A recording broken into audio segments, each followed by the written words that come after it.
Brief introduction. Good morning, good afternoon, London News. I don't normally get involved in political parties. I was involved with the Libertarians and still am to a certain degree, but I now support the Freedom Party as well for one reason. We have to get rid of Labour Party and the Liberals because they're both the same left and right wing of a parasite. They have destroyed this country. The Labour Party, starting with Gough Whitlam, Bob Hawke, he turned it into a republic. They've lied to the people ever since, and they have done nothing but destruction. Remember, the age was full of jobs, all gone. Everything is gone. They destroyed everything. They're poisoning our food. They're just making our lives a misery, and we're sitting back like bloody idiots taking it. Now, Pauline Hanson and all these other little parties have been trying to fight it, but the media will never give them a look in. The Freedom Party, a good idea, and last night there was 4 or 5 different parties there. All these little parties need to get together to fight these 2 major criminal organizations, which are private corporations, by the way. We've got to take this country back. It's happened in America. It can happen here. And we are sitting on a world of wealth. We've got everything here, and yet we're a third world country. Melbourne, the most livable city in the world, is now a shithole. Let's be honest. So watch this video clip. It's nothing fantastic, but just listen to what they have to say, get behind them, and let's all become under the one umbrella on the different parties, heading in the same direction to remove the criminals. Support the common law court because it's doing the same thing. London News, heading straight across to Williamstown, December the 6th, and this is what happened there. Vice President of the Freedom Party. Tonight is a night to celebrate the year. For us as a party, we're celebrating still being here. It's a major achievement for a minor party who is definitely not of the left, and definitely something worth celebrating. So please join us in celebrating that fact. You may notice we have a new logo up on the projector screen, and we have shortened our name to Freedom Party. We've shortened our name to Freedom Party, I'm sorry. Elected to council. That's an outstanding achievement, and we thank them for putting themselves forward to help shape their local community. Thanks also goes to those others of our people who have contested the council elections but were not successful this time. You've built a solid foundation on which to grow your support, stay connected with your community, and when you run again in another 4 years' time, we'll be right there to support you every step of the way. For each and every one of us tonight is an opportunity to take a brief moment to celebrate the power of the people. Collectively, free-thinking Australians have been able to defeat some terrible proposals from the government. Last year, the divisive voice referendum. And just a few weeks ago, due to overwhelming pressure brought about by good people like all of you, the Orwellian misinformation, disinformation bill was defeated and now has no way through the parliament.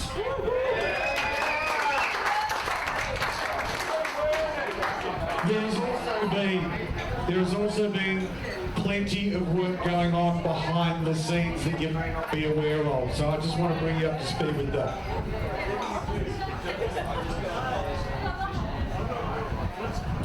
The work includes a substantial and ongoing submission to the Electoral Matters Committee with investigating the 2022 state election, plus direct correspondence, disputes, complaints regarding the conduct of the VEC. We are confident our significant body of work will lead to essential changes to the Electoral Act 2002 and the enabling the VEC process, and we will continue to monitor, intervene and seek redress where required. So although we don't have a seat in Parliament, we are doing the work every single day. Additionally, freedom of information submissions regarding additional illegal votes identifying fraud where on multiple occasions were rejected, formally disputed and now have been accepted, and in the new year we'll be addressing IBAC submissions regarding deliberate actions taken against the Freedom Party and our candidates to prevent us from fairly contesting the 2022 state election. Lockdowns, and we are coming back. This body of work and others not mentioned has been taking place since the state election and has been relentless, ongoing and necessary and will continue. We must all collectively take responsibility to drive action and change in whatever way each individual can. We all have a different capacity and it is essential that we live up to our own obligations to ourselves, our families and one to do what we can. Tonight you won't just be hearing from me, huge sigh of relief I know. We'll also be hearing from our founder, president and great mate, Morgan Jonas. We'll also update you on what's in store for next year, because we have plenty coming away. But there's a serious side to the celebrations as well. Political parties don't just happen. They rely on volunteers, and I'm pleased to say we have some of the most generous and dedicated volunteers of any party, and we would like to acknowledge and thank those who have donated their time to help Freedom Party grow from just an idea to a force that has the major parties concerned that their base will defect to us. So thank you to you all. The other thing political parties need is to raise funds. Unfortunately, but it's true. Now I know things are tight. Ever since the state election 2 years ago, a lot of people have been calling for not only Freedom Party, but a lot of the minor parties to start working together. And we recognise we need friends in the game. So we've been working to gain some friends in the game. And tonight we have one of those here. So please, if you could make welcome one of our new friends in the game from the Democratic Labor Party, whose official title, if I can just read that out, is the Secretary of the Victorian State Executive of the DLP. Please make welcome Corey DeWitt.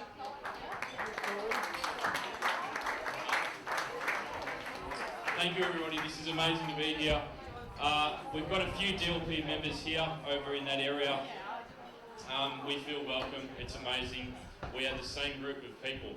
I'm a massive fan and of the Freedom Party, and I think we're kind of like sister parties. The DLP, the Freedom Party, we're like sister parties. You know,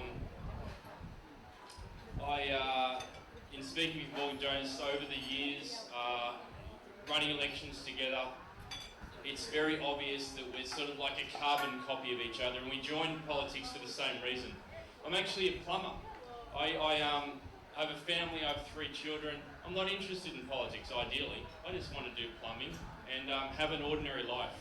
Growing up in the 90s in Australia, I thought that we would buy a house and put the kids in the backyard and have an ordinary Australian life. I wanted nothing more, and that's what I thought the Australian dream was. I didn't want to be a huge, powerful country. I was proud of who we are. I love watching the Australians on the Olympics. That was all I ever wanted from this country. That's who I am as a person. But the Australia that we live in today is a different country. It's turned into something different.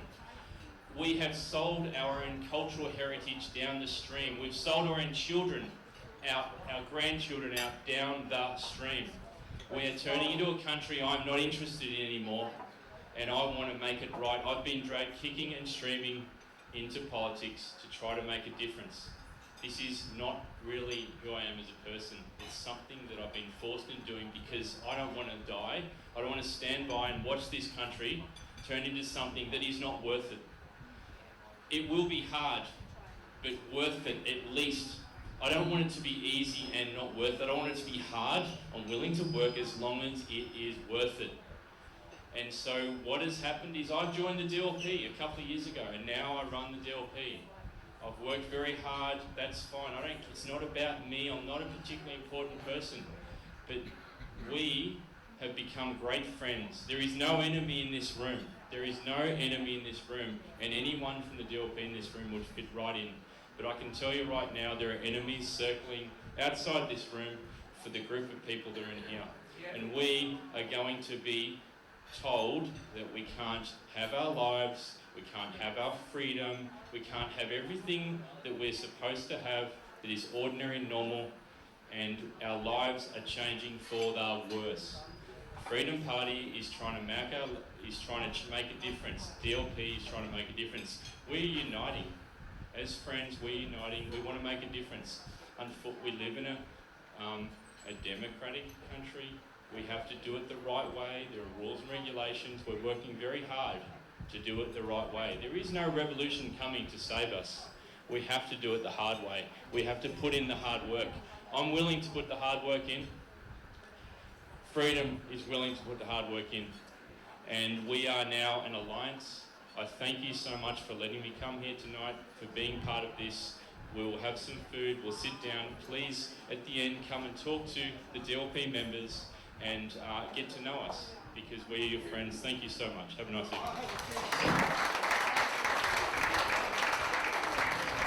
Thank you, Kerry DeWitt.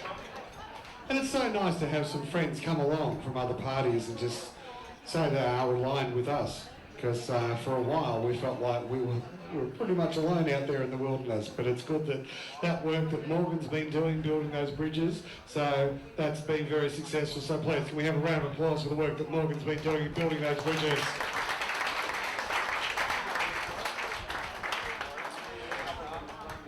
We're going to have the first of our fundraising events in a moment. So get your wallets ready. We're going to auction off a few items. Steve Jonas, give him a round of applause.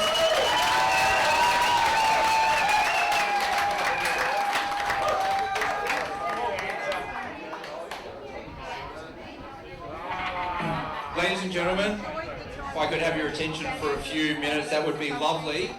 First of all, can we all agree that our Vice President, Greg Cheeseman, is doing an outstanding job this evening?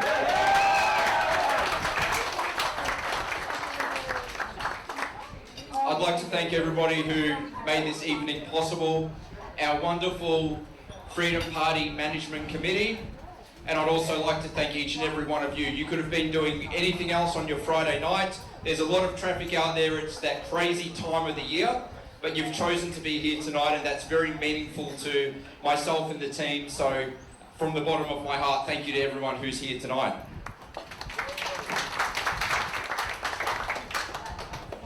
Now, I actually have not written out a speech for a few years. Generally, when I speak, I make dot points, I write some notes on my hand, and I just go for it. But tonight I wanted to write a speech because I definitely have a message that I think is very timely. I think it's an important message, and one that is reflective of the state of political affairs right here at home in Australia, but what we see emerging around the world. So I'm going to read this speech, and I'm not going to talk for long. Anyone who has followed me over the years knows that I generally sort of try to keep things short and simple. So here we go here. Ladies and gentlemen, we're living in an extraordinary time in our history. There is a shift in global politics away from establishment first politics to people first politics. The tide is turning, and the power of the people are getting results. I'm going to read a few examples to illustrate the point of which I'm making. These are examples from around the world, and there is absolutely no reason why these types of results cannot come about here in Australia. There's a few things that need to happen, but the climate has been set. Reform UK, headed up by a gentleman by the name of Nigel Farage. They achieved an outstanding result of 14.3% of the vote in the 24 UK general election, winning 5 seats.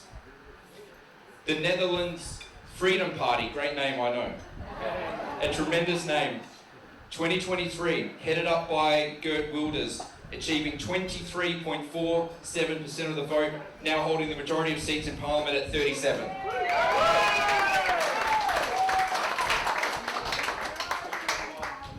Another great name, the Austrian Freedom Party, in their 24 legislative election, achieved 28.8% of the vote, holding the most seats in Parliament at 58, representing an increase of their seats of 26 from the past election.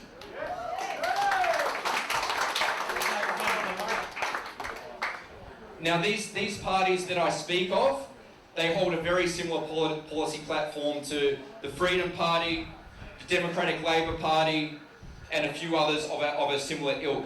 Moving along here, Liberty Advances Argentina, which is one of my favourite examples because this group actually represents several libertarian and right-wing parties that came together for the greater good of Argentina, achieved 25.93% of the vote in their 23 general election, winning 62 seats and furthermore electing a tremendous leader, President Javier Milei.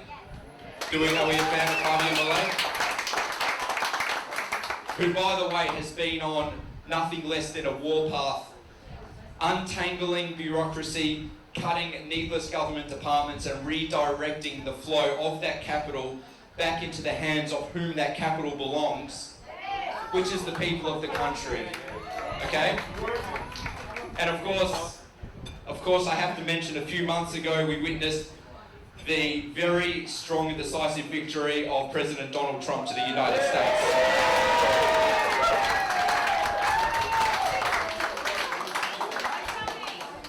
And that's an election that everybody should be inspired by.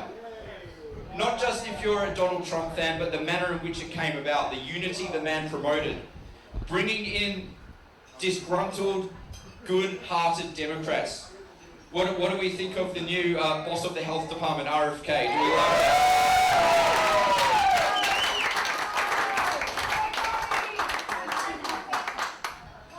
And I believe that RFK is going to put forward a policy that actually prioritises health over illness. There's no reason why we can't achieve the same here in Australia. The momentum's on our side. Now that being said, there's actually another election which I'm more excited about than all of those elections I just mentioned. Yeah, sorry to my American friends. But that was our last council election here in Victoria, where dozens of freedom-minded people got elected, including four former state candidates of the Freedom Party.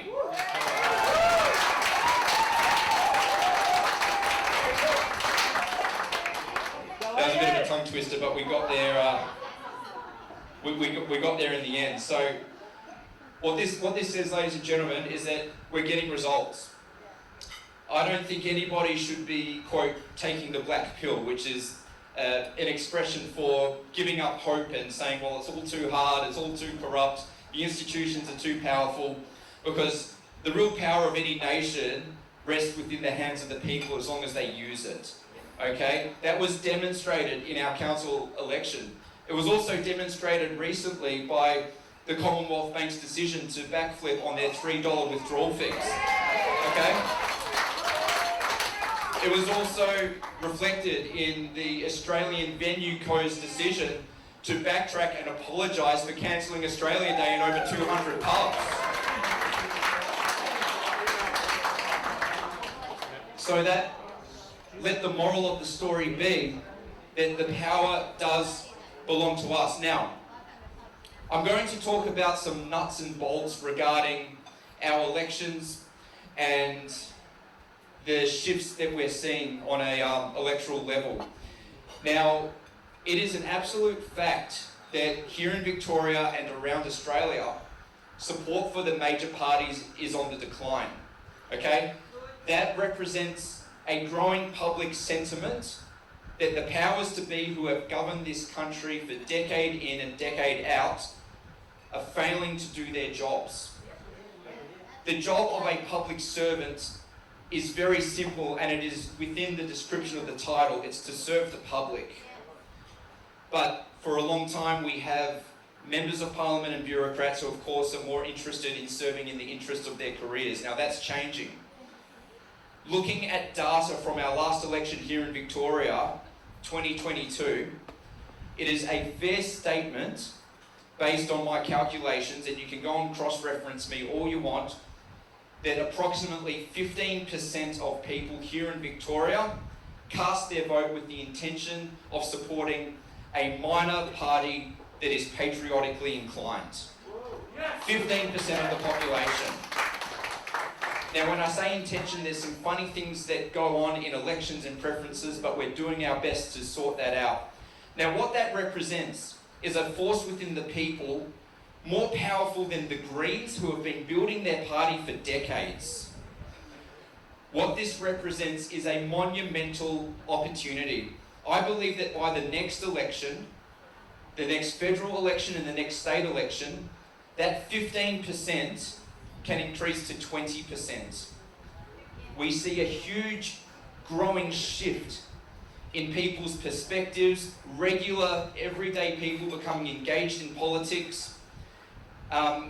Casual observers and commentators on social media putting their hand up and saying, hey, we need a Doge here in Australia.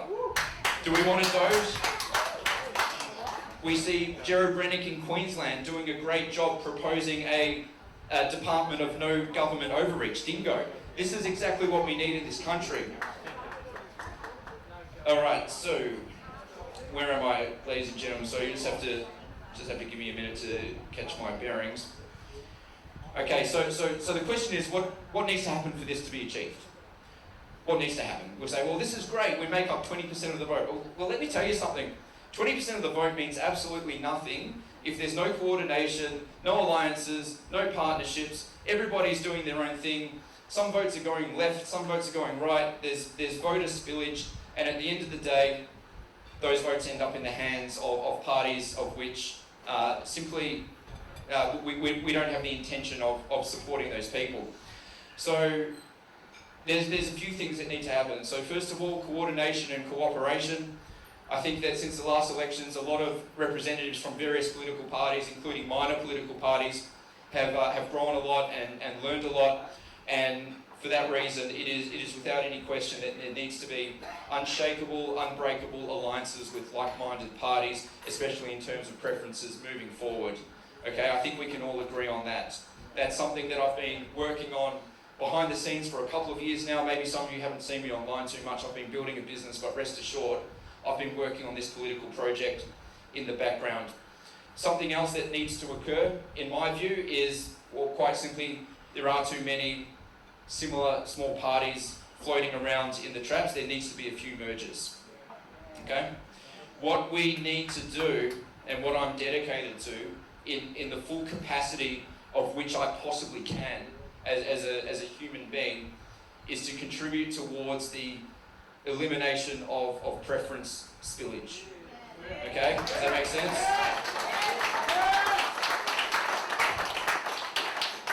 And to illustrate my point, and to not just be speaking words that could be interpreted as empty, I've invited several representatives from various political parties here tonight. We've got Kerry DeWitt from the DLP. Can we give him another round of applause?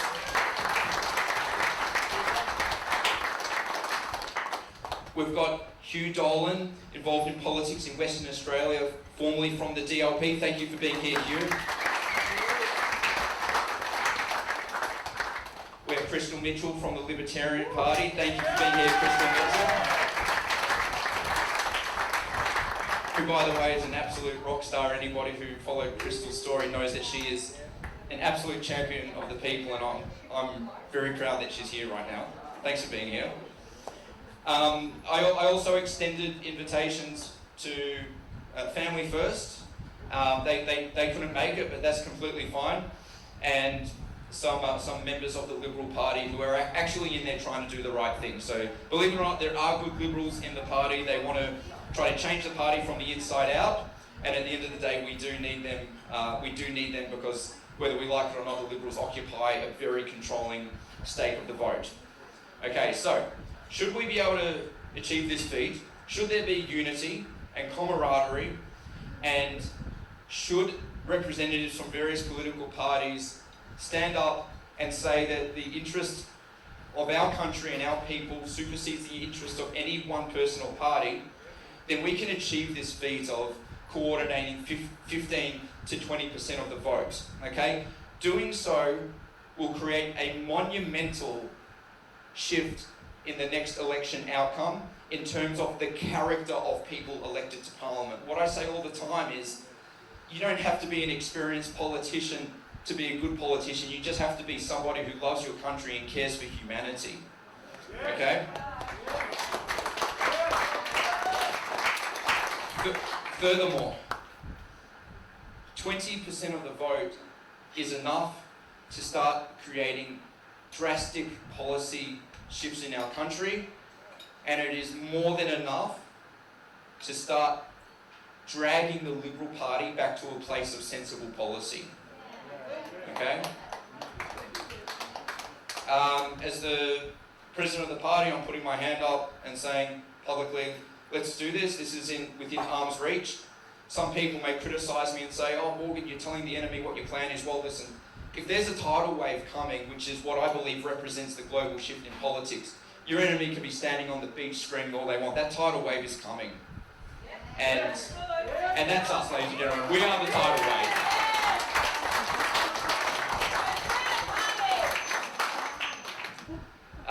In saying that, I'm just wanting to wrap things up. I want to thank everyone for coming. We've got Freedom Party members, Andrew Philippopoulos, who's been loyal to the cause for a long time, achieving the highest primary vote in Bill Park. Highest primary vote in Bill Park in a dead red Labor seat. Aidan McClinton's the mayor of that area now, so what an incredible outcome.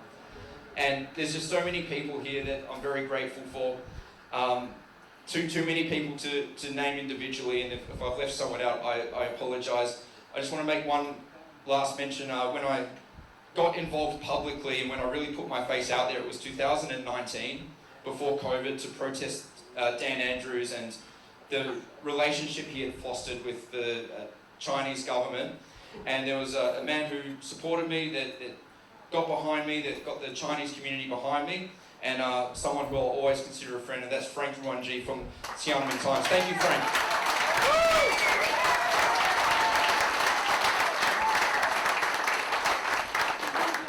And we're all here for the same reason. We come from different areas of life, different backgrounds. We love Australia. We want our country to be prosperous. We want our country to be free.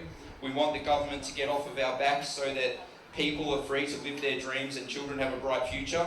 And if we can all agree on these fundamental values, then I absolutely see us achieving that 15 to 20%. And once again, I'd like to extend such a big thank you to the Freedom Party state admin team. We've got Simone here at the door. Thank you, Simone. Chala helping her. Greg Cheeseman, the Vice President. Absolute legend. Courtney Schneider on the administrative team as well. Thank you, Courtney. And I don't want to make this big thing where I thank everyone. Thank you, each and every one of you, and stay tuned, because victory is legitimately within arm's reach. We're getting results. That depends on you and what you are going to do about it. So the only thing I ask is keep opening my emails. Thank you.